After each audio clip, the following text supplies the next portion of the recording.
نعیم ویل د بني قریظه يهود اوس پر دې پښیمانه دي چې دوی د محمد سره خپل عهد او وعده مات کړ او پر دې بیریږي چې تاسو به ولارسي او دوی به محمد ته یوازې پرېږدي. نو یدا قصد وکي چې بیرته د محمد سره هغه خپل عهد نه وکړي. نو یا محمد ته نفر ورولېږل ویل یا محمد آیا ته بیرته زموږ څخه راضي کېږې چې موږ د قریشو د مشرانو څخه 10 نفر ووجنو او ته بیرته پر هغه عهد چې زموږ او تاسو په مابین کې وو را سره درېږې؟ محمد هم موافقه ورسره وکړه. نو يهود تاسو څخه 10 نفر مشران غواړي چې هغه ووجني او بیرته د محمد سره په هغه پخوانی عهد کې شامل شي. د قریشو مشران وویل کدا خبر رښتیاوي دا ډیره لو مسله ده. نعیم ویل دغه خبر ما ته را رسیدلې دي، تاسو هم معلومات وکړئ. او نعیم دغه مجلس څخه ولارس او بیا غطفان ته ورغلی. هغه ته هم دغه خبري وکړه. هلته د ابو سفیان په زړه کې تشویش پیدا شو. نو ویل زه په خپل و يهودو ته ورزم او دا معلومات کوم. نو په خپل ابو سفیان د بني قریظه و يهودو ته ورغلی چې دغه شپه د شنبه شپه و، یعنی نن ورځ جمعه تیر شوې ده او سبا شنبه ده. ابو سفیان ورغلی او د بني قریظه د مشرانو د ملاقات غوښتنه وکړه. هغه هم ورته راټول شو. ابو سفیان ویل موږ پر خپل مزکه او کورون نیو، نفقه او حیوانات مخلاص و. نو غواړو چې سبا پر مسلمانانو حمله وکړو. سبا به تاسو د جنوب د طرفه حمله پر وکړي او موږ به د شمال د طرفه حمله وکړو. ورونو تاسو په هیږي چې دغه د يهودو حمله ولې دونه اعتبار درلودي؟ دا ځکه چې د يهودو د طرفه لار خلاصه و. نو که يهود یو کوچنی حمله هم وکړي مسلمانان به د دوی سره په جنگ مشغول شي او هلته به هغه لوی لشکره ته د خندق د اوشتلو فرصه په لاس ورسي چې بیا نور وهي چاته ضرورت نه پاتې کیږي او یوازې هغه لشکره د ټولو مسلمانانو د وجلو د پاره بس او کافي دي. نو ابو سفیان ویل سبا تاسو حمله شروع کړئ، نور یې نو مشترا پرېږدي.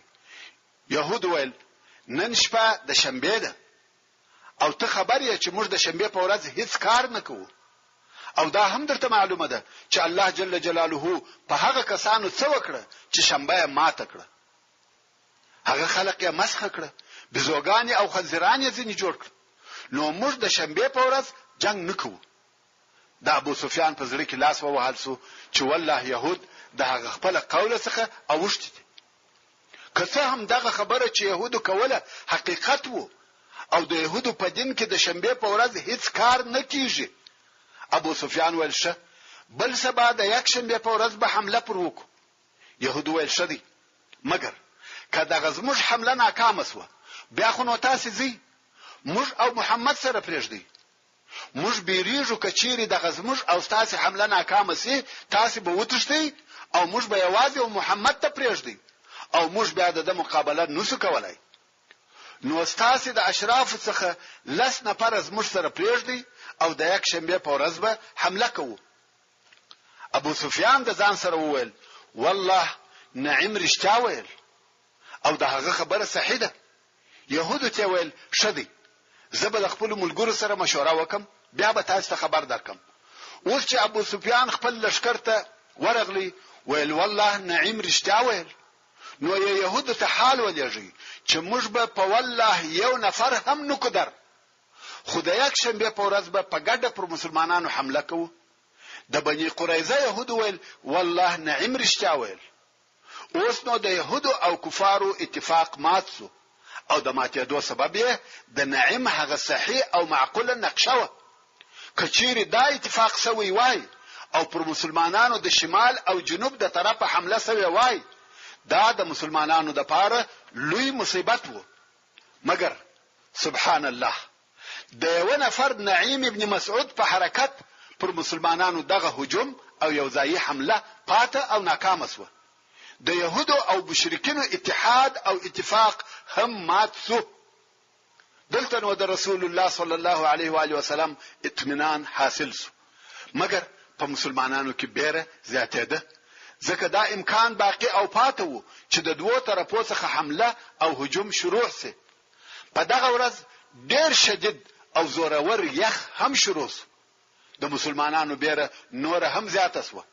خو یخ دونه زیات سو چې مسلمانانو هیڅ وخت دونه یخ نه ولیدلی او د یخ سره زورور او شدید باد هم شروع سو.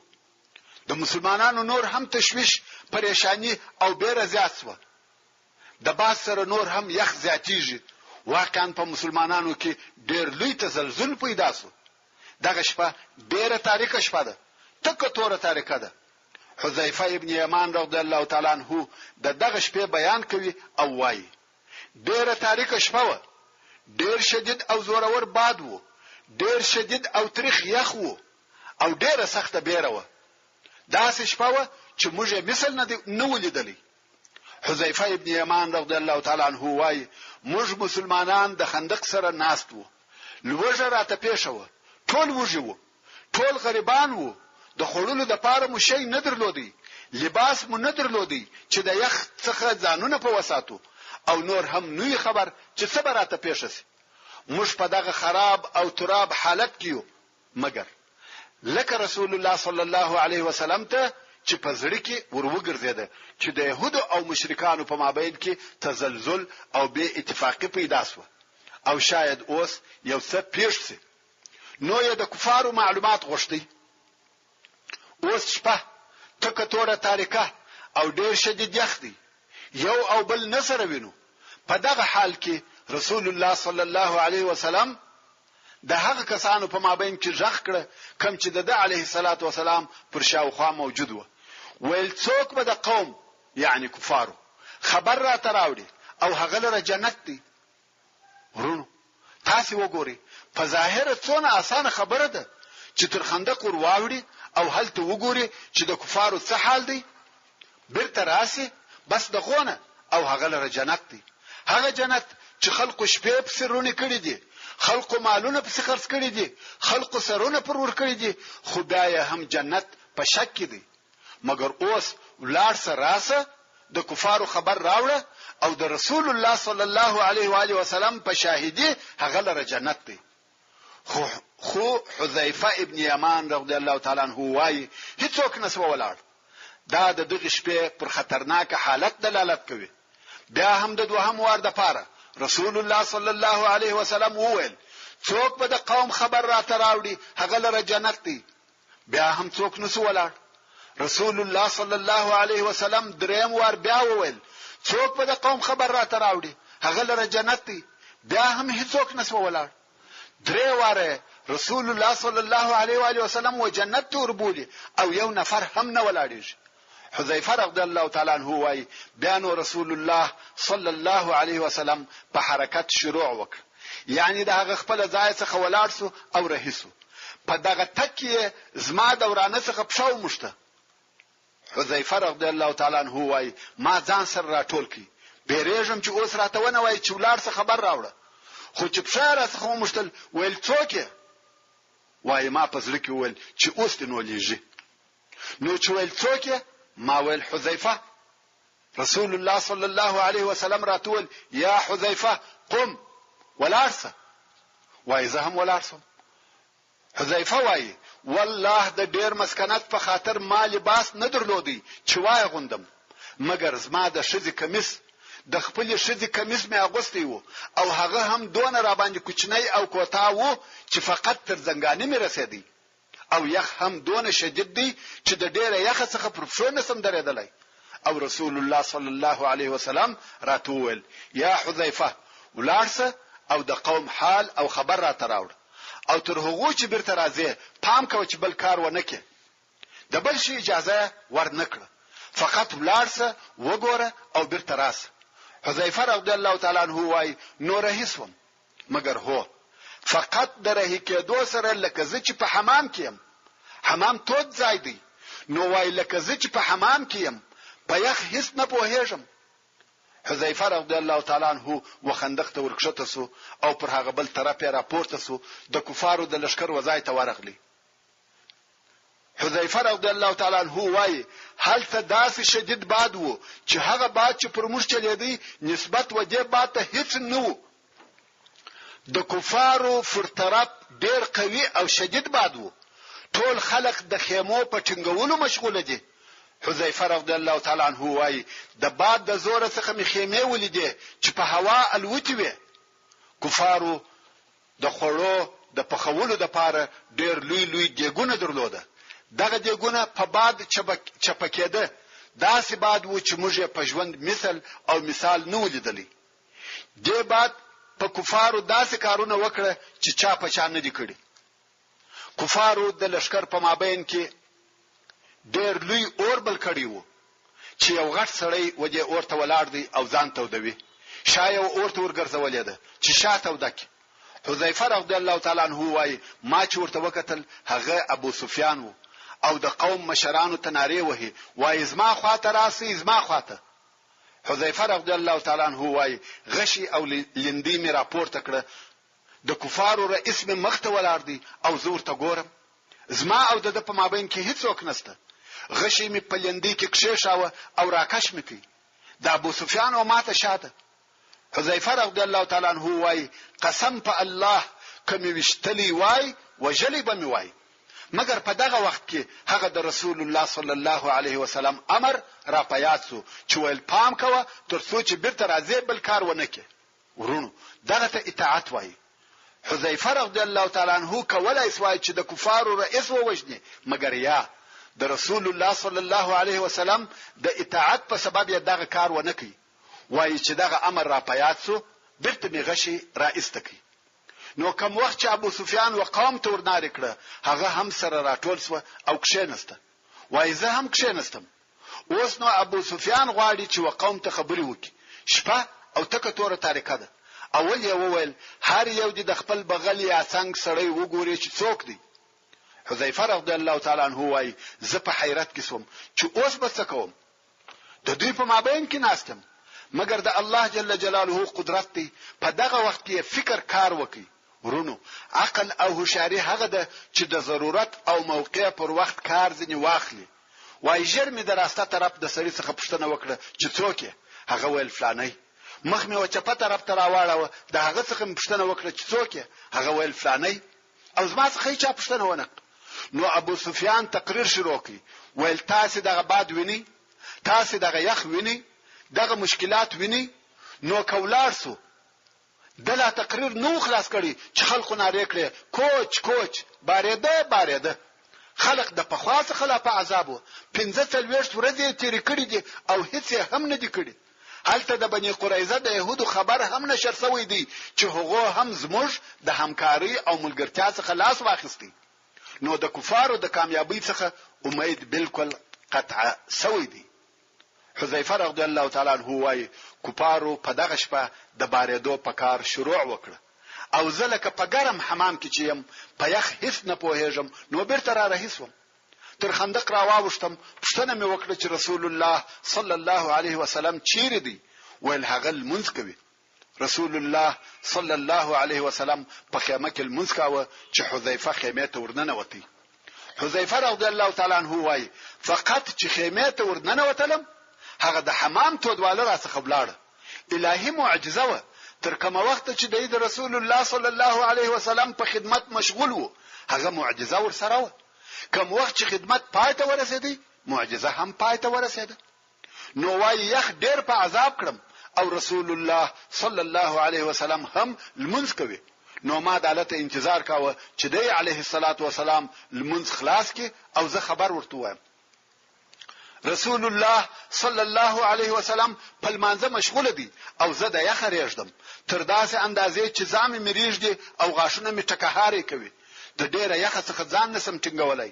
رسول الله صلی الله علیه وسلم په لمانځه مشغول وو او راپوسو چې زما ډیر یخ کیږي نو یې خپل پټو خلاص کړي او زه په پټ کړم. پر هغه لمانځه ولاړو او زه پټ کړم. دا د رسول الله صلی الله علیه وسلم پر خپل اصحاب مهرباني و. لکه هغه مور چې خپل نازولې زوی د یخ څخه پټوي. اوس نو رسول الله صلی الله علیه وسلم لمونځ کوي او زه د علیه الصلاۃ والسلام په پټو کې ورسره پټم. پس له هغه څخه چې رسول الله صلی الله علیه وسلم د خپل مانځه څخه فارغ شو نو یې ماته وکتل. ول څه خبرو؟ ما ټول حال ورته وایي چې د احزاب او حوصله پای ته ورسېده او لاړ بسي. دلته نو رسول الله صلی الله علیه وسلم د خیر دعا راته وکړه او اوس نو بدس. حذیفه رضی الله تعالی عنہ وايي رسول الله صلی الله علیه وسلم په هغه خپل پټو کې پټ کړم او بدسوم، تر سهار بدسوم، په هیڅ شي نوم خبر. سهار لمر راختلی وو او زه بدوم چې رسول الله صلی الله علیه وسلم راغلی او په پښه وشورولم ویل قم یا نومان ای خوبي ولارسه خوب دې پراسو. وای چې راپورته سوم احزاب هغه د کفارو ډلې تللی وي، ټول مسلمانان په حال خبر او خوشحاله و. مدینه منوره ته بیرته امن او امان، اطمینان او خوشحالي راغلی و. جنگ ختم او پایته ورسېدی، هیڅ شی نست. الله جل جلاله ټول کفار په بل لشکر شړلی و او مسلمانان یې د جنگ څخه وساتل. د الله جل جلاله په اراده په یو شپه کار پر بل طرف واوښتي او رسول الله صلی الله علیه وسلم بیرته خپل کور او مسجد ته ولاړی. ورونو د خندق د غزا په تاریخ کې دوه قوله دي، خو صحیح خبره دا ده چې د خندق غزا د هجرت په 5م کال کې و او کفارو مسلمانان تر یوې میاشتې زیات محاصره کړی و. د محاصرې شروع د شوال په میاشت کې و او د ذوالقعده په اخره کې پای ته ورسېده. ابن سعد رحمه الله وايي رسول الله صلی الله علیه وسلم په 23 د ذوالقعده د چهارشنبه په ورځ د خندق څخه خپل کور ته ولاړی. ورونو د خندق جنگ د تاوانو جنگ نو بلکې عصبي جنگ وو، پاغه کې تاریخ او د ډیرو وجنو جنگ نه دی پیښ شوی، مګر بیا هم د اسلام په تاریخ کې یو فیصله کوونکې غزا و چې الله جل جلاله مشرکان ذلیل کړ.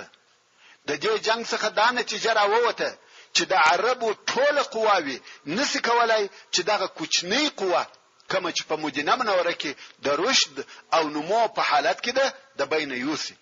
ځکه ټول عرب نسی کولای چې تر دغه اوسنی لشکر دی زیات او قوي لشکر راټول کړي.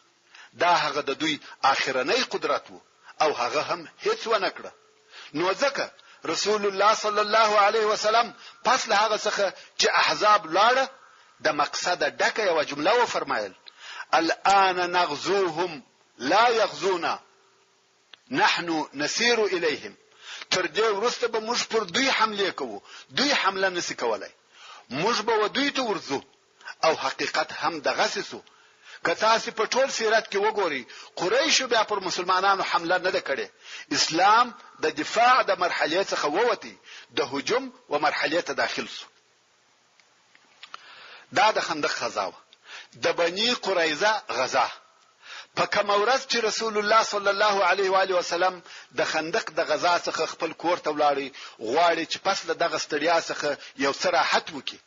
ځکه د جنگ حالت پای ته ورسېدی، د جنگ کالیه وکشه، غواړي چې غسل وکړي. په دغه وخت کې چې د ماپښین وخت وو دحیه الکلبی رضی الله تعالی عنہ راغلی.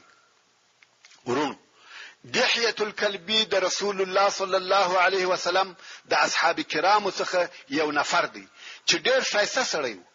اوس راغلی او اجازه غواړي چې د رسول الله صلی الله علیه وسلم سره وویني. حضرت عائشه رضی الله عنها دروازه ور خلاص کړه، ویل رسول الله صلی الله علیه وسلم چیرې دی؟ ویل غسل کوي. ویل زه غواړم چې ورسره ووینم. رسول الله صلی الله علیه وسلم وپیژندی چې دا جبرئیل علیه السلام دی.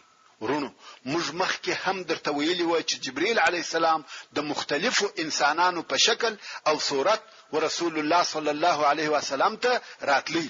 لکه په هغه مشهور حدیث کې چې حضرت عمر رضی الله تعالی عنہ یې روایتوي، یو سړی ورسول الله صلی الله علیه و آله وسلم ته راغلی، د اسلام ایمان او احسان پوښتنه ځنی وکړه او بیا د قیامت د ورځې پوښتنه ځنی وکړه او بیا رسول الله صلی الله علیه وسلم وویل چې دا جبرئیل وو او راغلی وو چې تاسو دین دروشي، چې دلته هم جبرئیل علیه السلام د وسړي په شکل سره راغلی او اوس د دحیه الکلبی په شکل سره راغلی.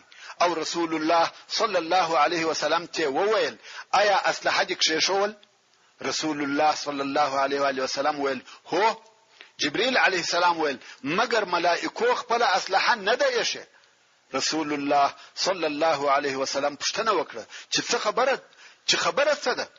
جبريل عليه السلام ویل الله جل جلاله دې د بني قریظه په جنگ امر کوي، ته او هغه کسان چې ستا ملګري دي د بني قریظه پر طرف حرکت وکړي او زه تر تا د مخه د هغو و طرف ته ورهیم چې د دوی قلاوي پر ورېږدوم او په زړو کې یې بیره ورواچوم. دا مسله لا نه د خلاصه سوې. هغه کسان چې غدر او خیانت وکړي هغه ته هم باید سزا او جزا ورکول شي. رسول الله صلی الله علیه وسلم هم فورا د جنگ لباس واغوستي د کور راووتی.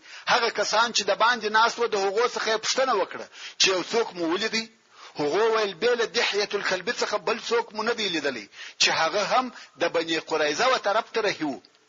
رسول الله صلی الله علیه وسلم و فرمایل هغه جبرئیل وو. نو رسول الله صلی الله علیه وسلم امر وکړي چې په خلقو کې د ژغ وسی هر څوک چې پر الله او د قیامت پر ورځ ایمان لري د مازیګر منځ به نه کوي مګر په بنی قریظه کې. رسول الله صلی الله علیه وسلم د جنگ یا د لشکر بیرغ و حضرت علی رضی الله تعالی عنہ ته ورکی او د مخه د بنی قریظه و طرف ته ولېږي. علی رضی الله تعالی عنہ چې هلته د يهودو و قلاو ته ورنږدې سو د يهودو څخه د رسول الله صلی الله علیه وسلم په باره کې بد خبرې او بد الفاظ واوریده. خیر دلته په مدینه منوره کې د جنگ د پاره تیاری او آمادګي ونیول شو. ټول مسلمانانو دوهم وار بیا د جنگ لباس واغوستي، هر یو ځان تیاروي او د بنی قریظه پر طرف ورهیدي. هغه کسان چې تر مرلوېدو د مخه و بنی قریظه ته ورسېده هغه د مازیګر لمونځ په بنی قریظه کې ادا کړي او هغه کسان او هغه اصحاب کرام چې پوسوه چې زندیجو تر مرلوېدو د مخه بنی قریظه ته نسو رسیدلای دا پر دوه حصو وویشل شو. ځینو یې د مازیګر لمونځ په لار کې پر خپل وخت ادا کړي، که څه هم رسول الله صلی الله علیه وسلم فرمایلی و چې د مازیګر لمونځ به بل ځای نه کوي بیل بنی قریظه، ځکه دوی ویل چې د رسول الله صلی الله علیه وسلم مقصد دا و چې پر تلو تلوار وکړي او دا چې موږ و نه رسیدلو دا بل خبره ده، مګر لمونځ باید پر خپل وخت وسی. نو دوی لمونځ په لار کې وکړي او ځینو بیا ویل چې رسول الله صلی الله علیه وسلم و فرمایل چې د مازیګر لمونځ مکوي مګر په بنی قریظه کې. نو هغه د مازیګر لمونځ وزنداوه څو بنی قریظه ته ورسېده او د مازیګر لمونځ پس لمرلوېدو او ځینو یې پس لماخستانه په بنی قریظه کې وکړي.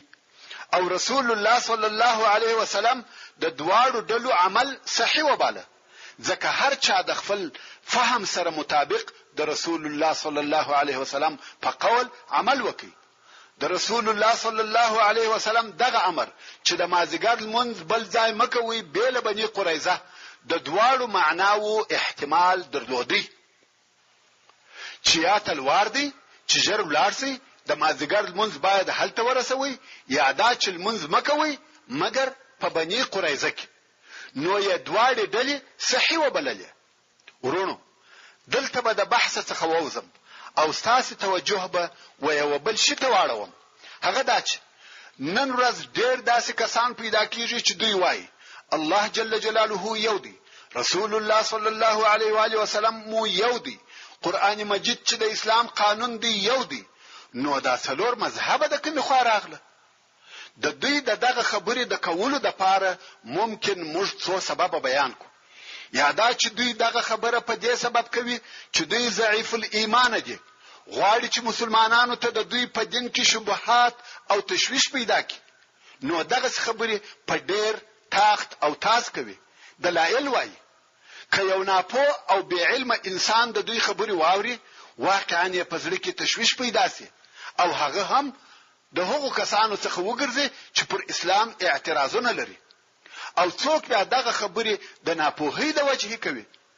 دغه د نورو دنیوي علومو یو څه تحصیل کړی وي، ځان ته پوه او دانسته وایي، خو د دینی علومو څخه محروم وي. نو دغه د مذاهبو اختلافونه ودته چټي او بیکاره معلومیږي. خو زه دغه ټولو ډلو د قناعت لپاره په دغه یو مثال سره کفایت کوم چې دغه اوس د مازیګر د لمانځه په باره کې ذکر سو.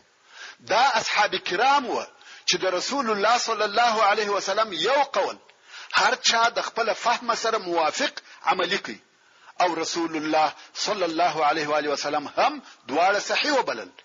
دغه د مذاهبو اختلافونه هم په دغه ډول سره دي.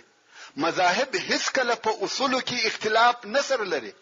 د مذاهب ټول اختلافونه یا د یو کار په فضیلت کې دي یا د احادیثو د یو لفظ په ترجمه کې دي چې په هر یو سره عمل کول جائز او روا دي. ورونو که دغه بحث ته نور هم تفصیل ورکوم اصلي مقصد پاتې کیږي. معافي غواړم بیرته بخپل قصې ته بلاړ شو. بیا نو رسول الله صلی الله علیه وسلم د خپل ذینو پات اصحاب سره د مهاجرینو او انصارو سره د مدینه منورې څخه د بنی قریظه پر طرف رهیسو او هلته د بنی قریظه د ساحانو څخه پر وڅا واړول چې بیره انه ورته ویل کېده. بیا نو رسول الله صلی الله علیه وسلم و بنی قریظه ته په داسې حال کې ورغلی چې زغره او د جنگ لباس یې اغوستی وو و يهودو ته ورژغ کړه. هغه هم د قلا د بام څخه ژغ وکړي چې موږ دلته یو څه وای. رسول الله صلی الله علیه وسلم بد الفاظ ورته ویل او دا نادره و چې رسول الله صلی الله علیه وسلم دی یو چاته بد وای. خو په دغه ورځ رسول الله صلی الله علیه وسلم ورته ویل اې د بزوګانو او خنزیرانو ورونو پر تاسو د الله جل جلاله ذلت نازل سو. یعنی الله جل جلاله وشرم ولاست او وشوي ولاست. هو ورته ویل یا محمد صلی الله علیه وسلم ته حلیم یې ته مهربان یې.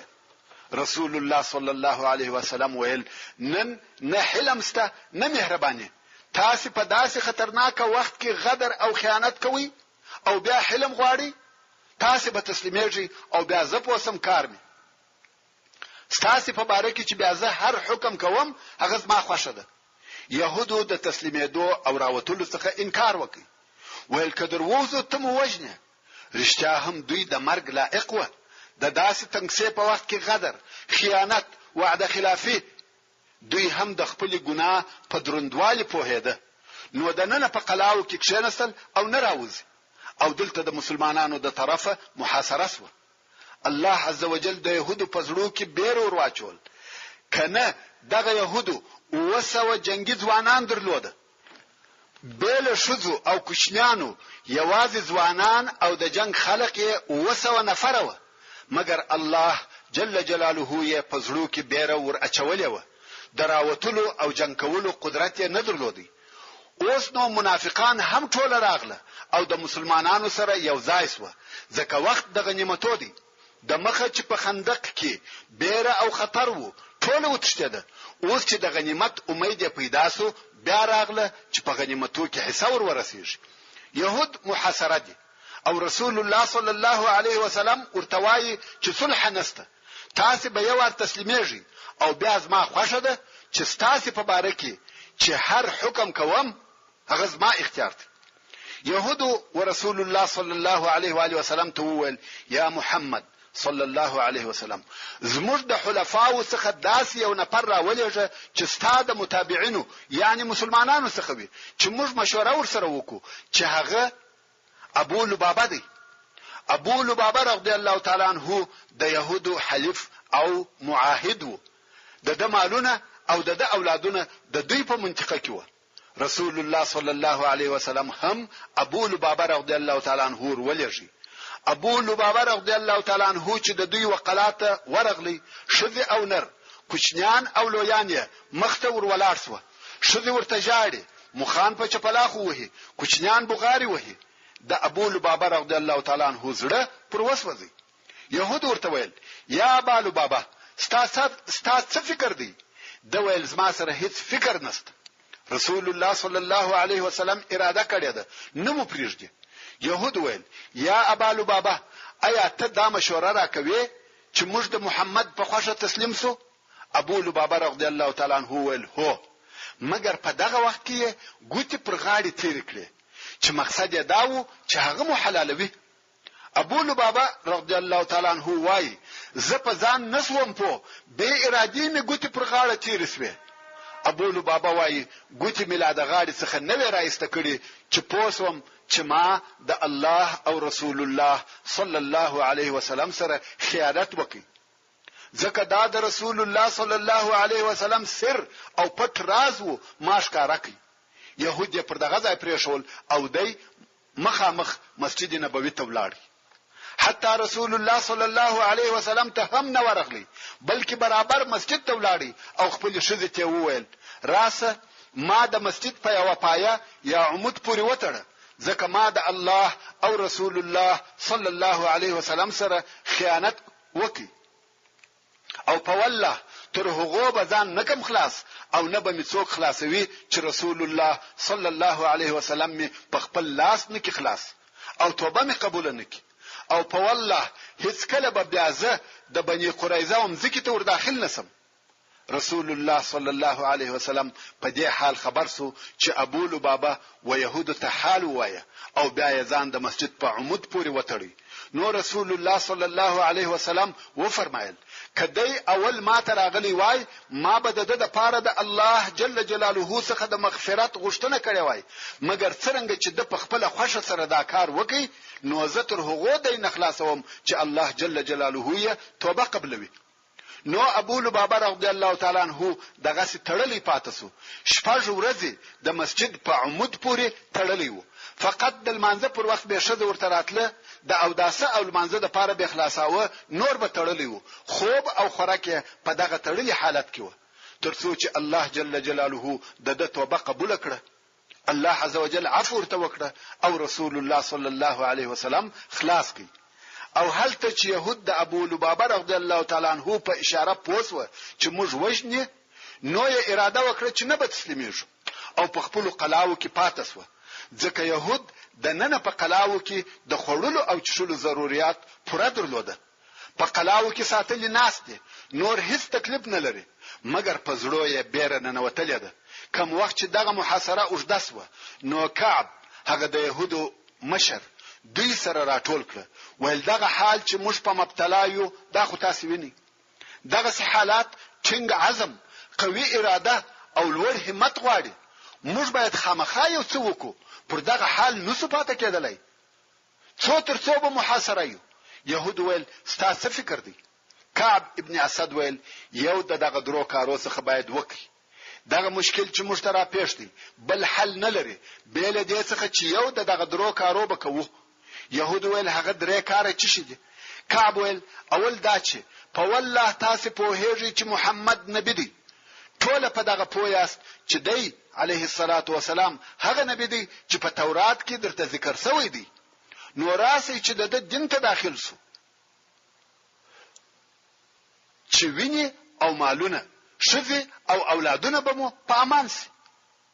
قوم یې ورته ویل د دین ته خو هیڅ کله نه داخليږي، سره د دې چې دوی په هده او اوس هم په هیږي چې محمد صلی الله علیه وسلم نبی دی، مګر د اسلام او مسلمانانو سره عناد او حسد درلودي او لري.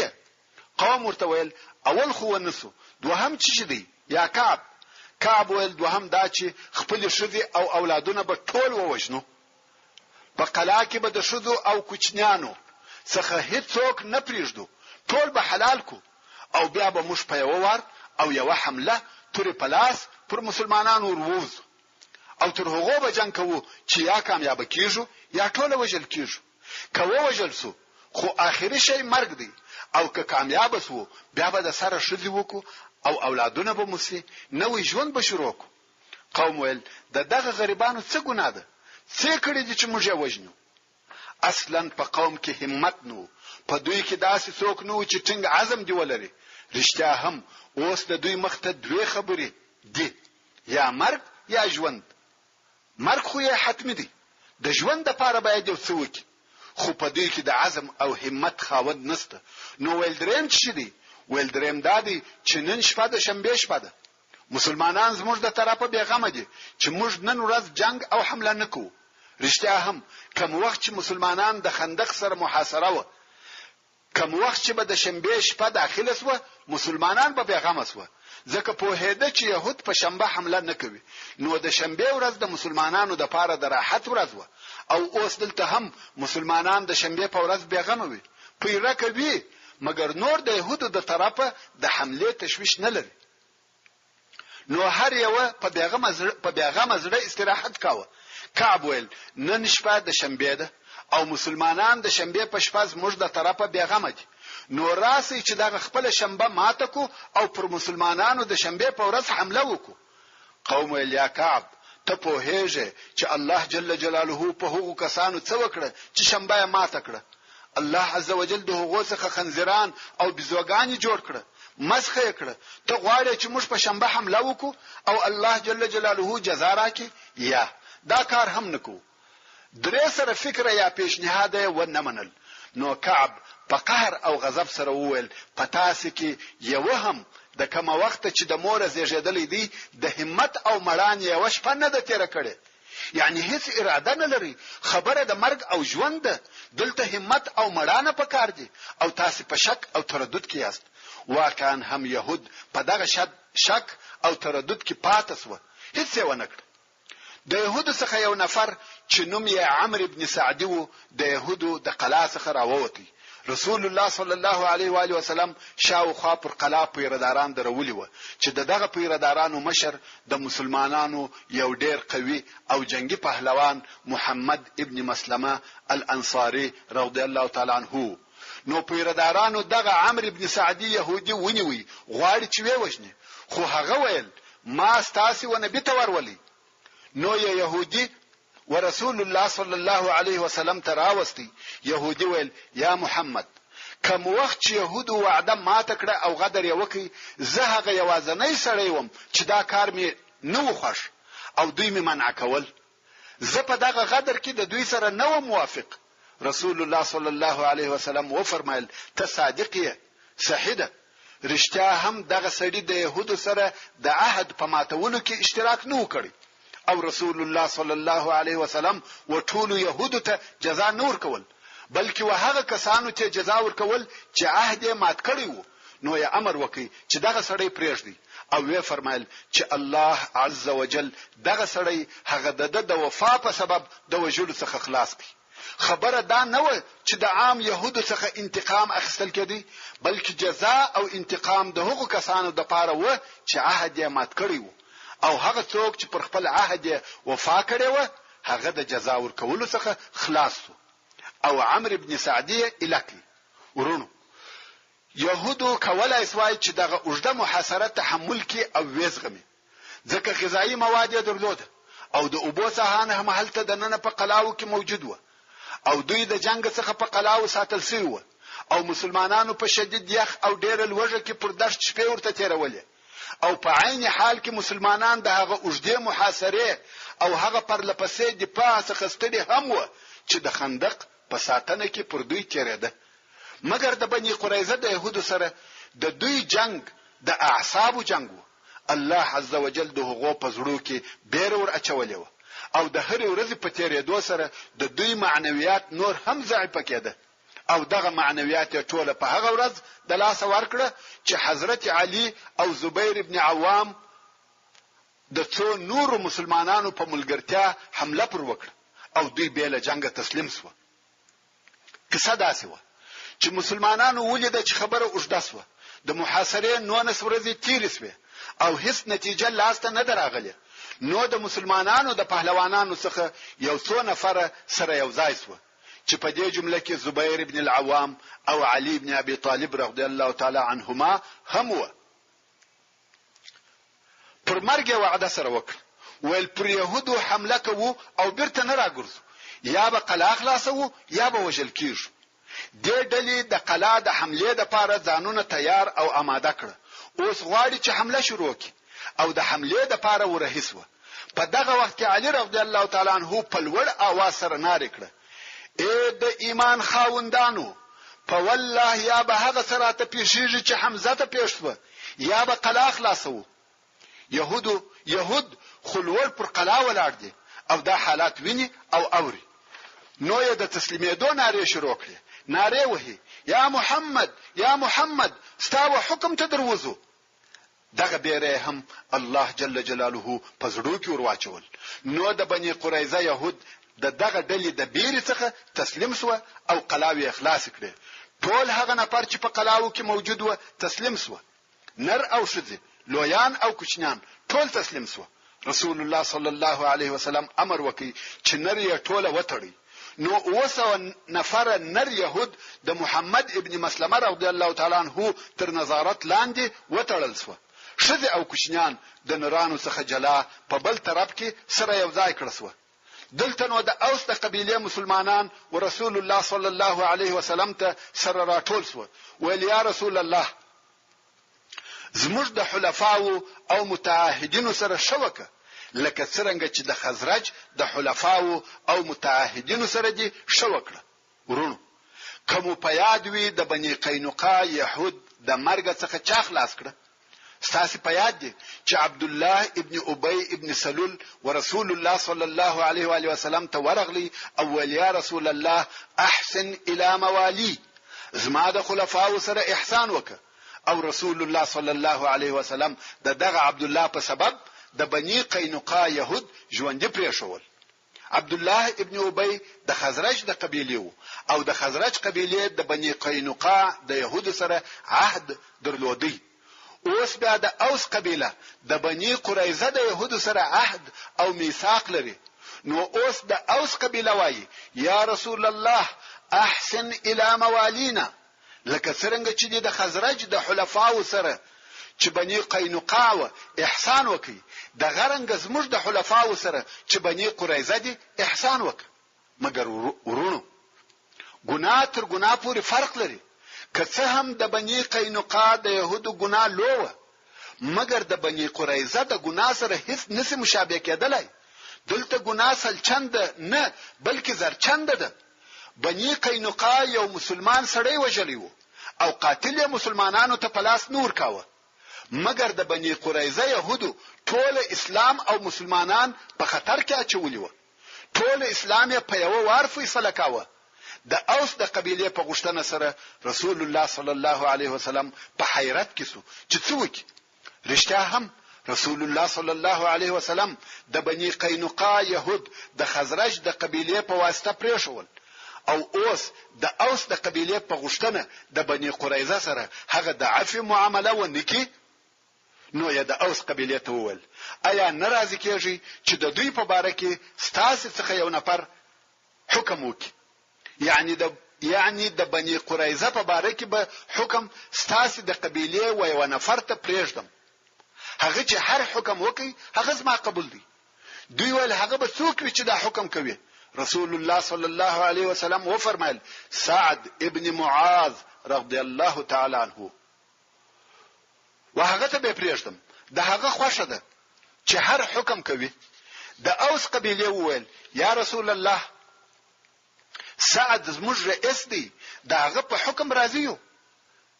دا خبر د بني قریظه و يهودو ته ورسېدی او سعد ابن معاذ رضی الله تعالی عنه د هغو حلف دی یعنی د دوستی عهد سره درلودي. يهودو هم وویل د سعد په حکم راضی یو. سعد خو زموږ ملګری او حلف دی. اوس نو سعد رضی الله تعالی عنہ چیرې دی؟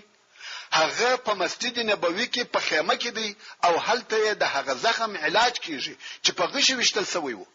او دا مو مخکې درته ویل چې سعد رضی الله تعالی عنہ په دغه مریضي کې خپل رب ته یو دعا کړې و چې الهي تا ته معلومه ده چې ماته د هیڅ سره ستا په لار کې jihad کول دون ډیر نه دي خوښ لکه د هغه قوم سره چې ستا د رسول تکذیب کړی دی او ستا رسول یې د خپل وطن څخه ایستلی دی چې مقصد یې قریش.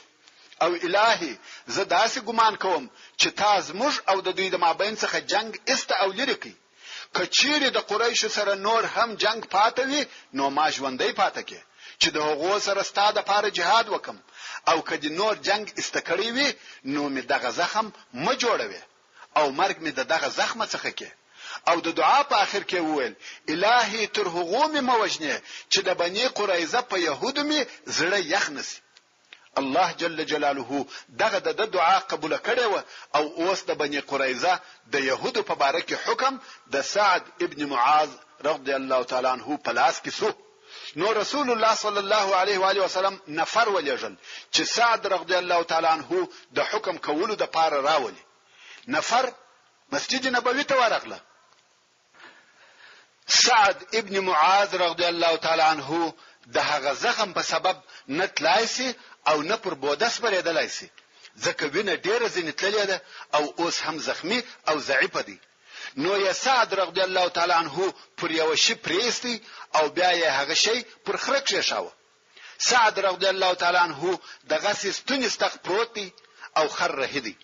پر لارې به د اوس د قبیله نور مشران ورته ویل یا سعد د خپل متعاهدینو سره دی احسان وکړه. رسول الله صلی الله علیه وسلم د هغو په باره کې حکم وتا ته پریښاوه. هغه زموږ حلفا او متعاهدین دي، سپارښت به پرکاوه. سعد رضی الله تعالی عنہ چپ دی، هیڅ نه وایي. خو دغه مشرانو دغه خبره ډیره او په تکرار سره ورته کول. په آخر کې سعد رضی الله تعالی عنہ وویل پر سعد داسې وخت راغلی چې د الله جل جلاله په لار کې د چا د ملامتۍ پروا نه کوي. یعنی په دغه حکم کې به زه د الله جل جلاله مراعات کوم، کبل څوک ملامتي را باندې وایي په هغه ما پروا نه کیږي. ځینې کسان چې د سعد رضی الله تعالی عنہ دغه خبرې په مقصد پوسوه نو خپل قوم ته ولاړه او ویل به چې د بنی قریظه يهود ختم سو، ټول وژل کیږي. اوس نو سعد رضی الله تعالی عنہ د بنی قریظه و قلاو ته ورسېدی. رسول الله صلی الله علیه و آله وسلم د خپل اصحاب سره ناس دی، خلق سره راټول دي او يهود هلته د خلقو څخه لري تړلي دي. محترم ورونو، څنګه چې فتاق پای ته ورسېده، زموږ پاته کسبه پراتلون کې درويشتمه پته کې واوري ان شاء الله تعالى. وما توفيقي إلا بالله وهو السميع العليم. وصلى الله تعالى على خير خلقه محمد وآله وأصحابه وأهله